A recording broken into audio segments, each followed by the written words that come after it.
All right. Well, welcome back to the iWealth podcast. Today we are joined by the man, the mystery, the legend, Mr. Brad Connors here.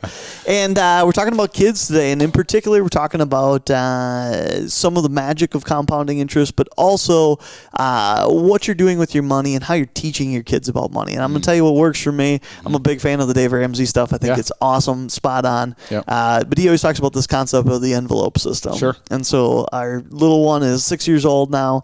Actually just recently turned 7, and we're still rocking the envelope system. So there's 20 some envelopes, everything from new furniture in the living room up to someday being able to take that classic trip to Hawaii. And, the money comes in from the lemonade stand in the front yard. And I think Grace made $50 the other day. And then we got to do the process of a little to church and a little to this and a little to that and rocking the envelope system. So does she have her own envelopes? She has her own. She does. Yeah. And then she gets to do whatever she wants with her. I love it. With her regular envelope system. I love it. How do we improve it?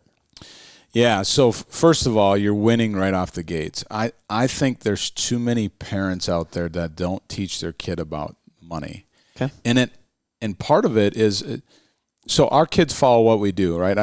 Whether it's, we stay out too late or hang with the wrong people, or when we take them to church every week, we're teaching them good or bad. Yeah. Either way, we're teaching them. Yeah, we are. That's the takeaway to this. Either way, we're totally teaching them. We are. And so when it comes to money, we need to teach them good habits with money. And so the fact that you're being intentional about sitting down with Grace and saying, if you make $50, how much of this is going to go to church? How much is going to go to this vacation? How much is going to go to this thing you want, save, spend, that kind of thing, I think is great. And I don't think there's any magic to what percentages or anything. It's just the fact that you got to teach them to be intentional. On and paper, you don't on make purpose, 50 and you just go spend 50. So that's important.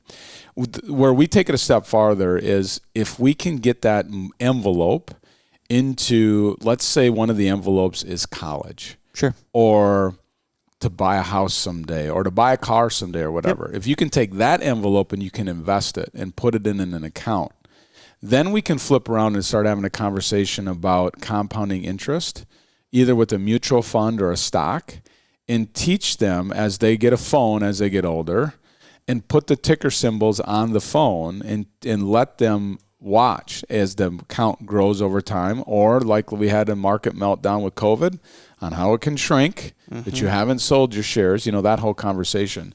I think too many kids just don't have that lesson growing up. They don't have a budget lesson at all. Yeah. Like nobody budgets anymore, and they should. They should be intentional. If you make $100, like where's it going to go? You're going to tell them someday to put their money in a 401k. So start telling them now to take their 10% and putting it somewhere, with what they receive. So I think the envelope thing is awesome. I think going a step farther is when you have longer term money, that money can go in an investment account, and then sit down with them and have a conversation about what they might want to invest in. It's kind of cool. How did this work for your kids? Yeah, so for our kids, we had college plans that we set up. Okay. But being a business owner, I was able to set up Roth IRAs for them. So I was able to pay them a little bit out of the business. They put all that in a Roth IRA, whether they wanted to or not. And then sat down with them and they helped pick their stock. I didn't pick them. They picked their stocks that they wanted in some mutual funds. And we invested those funds for them. And now it's on their phone. And from time to time, I'm like, hey, did you see what XYZ stock did today? And they'll pull it up on their phone, and we'll have a conversation about how many shares they own. It went up $2 a share, and you have 100 shares. You just made $200 today on that stock. So it's cool to teach them. But if you spent that money and didn't have your stock, then you wouldn't make $200 today. Yeah. So do you want the short-term gain today, or do you want the long-term gain of compounding the assets? Yeah. I remember when I was really young, I don't remember who talked about this idea, but they said that there's, this balance, right? And there's one day in your life where the balance kind of tips in the other direction. And the other direction is the day that no matter how hard you work, your money works harder than you can. whatever you're able to physically or mentally do, whether you're working with your mind or your body, right? All of a sudden when that switches and that pendulum, goes to the other side, all of a sudden then it's like a whole new world, a dazzling place you never knew. Yeah. It's just so important. I remember as a kid, man, I actually remember we were in my dad and mom's truck. It was my dad and mom, brother and I, and we were going to church on a Sunday morning in Waterville. And we're driving to church, and I wanted like a new bicycle or something. And mom and dad are like, well, you don't have money for that at this point, or wait for your birthday, whatever.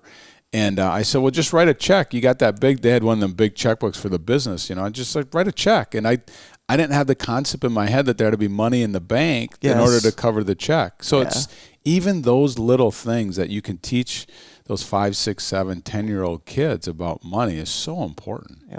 Because whatever they develop at that age, it's what sticks with them for the rest of their life. Yeah. So be intentional. I think the number one thing is you are intentional with the envelopes. Get a system put together and just be intentional. Yeah. We'll get into this in the next podcast. All right, cool. We'll see you back here next time. Later.